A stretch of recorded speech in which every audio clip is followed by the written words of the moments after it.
For KASM Radio, online at World Dairy Expo 2016, we continue our farm feature this week in talking robotic milking. And Mark joins us with DeLaval. And Mark, so far, World Dairy Expo, you've seen a lot of interested people in robotics, haven't you?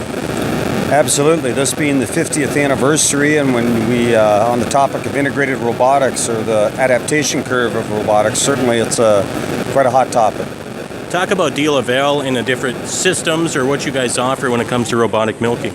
Sure. Well, of course, we've had the single box robotic unit on the market for some time. And then here behind me operating is our teat spray robot for external rotary parlors.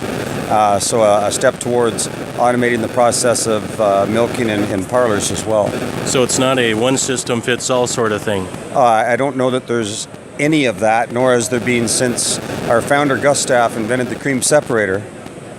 Well, when you've had your conversations this week, as far as drawing interest from farmers and producers, do they have concerns? Are there certain points of interest or highlights that they're looking at in a robotic unit? Well, you know, our slogan, tagline that we're introducing here to the market is "We Live Milk," and certainly dairy producers do that, right, 24/7. And on the topic of robotics, they've been around long enough that they're proven out, and in fact there's some peace of mind in the industry at large that they do in fact milk cows and do it remarkably consistently.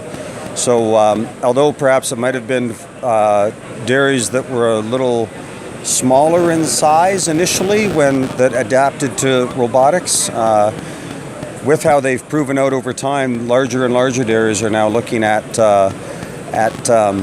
living milk with robotics regardless of that herd size, and they speak to, perhaps at least within our camp, how productivity on the dairy, herd health, milk quality might all be enhanced by what robots can bring to the operation. Mark, you mentioned some of the benefits when it comes to cattle, health-wise, and of course everybody looks at that bottom line too. Is it going to be cost-effective for my operation? And it's proven to be so. Absolutely. Of course, there's many variables that go into that equation, right? The management philosophy and the type of housing that's employed and what their KPIs that they're wanting to reach, and what are some of the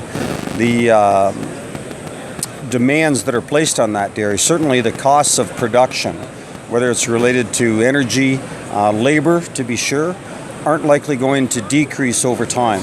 So it's somewhat of a study of doing more with less and how we can leverage technology, not unlike other industries, to perhaps be a little more efficient and productive. I think some producers get scared because of maybe there's a learning curve, Mark, but I just had my first grader show me something on the iPad I had no idea how to do. Is that learning curve, is it still pretty huge for farmers to gain this technology and have it be effective on their farms? Well, I dare say that is to some degree proportional with the age of the individual. You mentioned your daughter. My daughter certainly is much more nimble with some of these technologies and mobility than I might be. But that same is true for those next generation dairy producers that perhaps are a little more advanced with those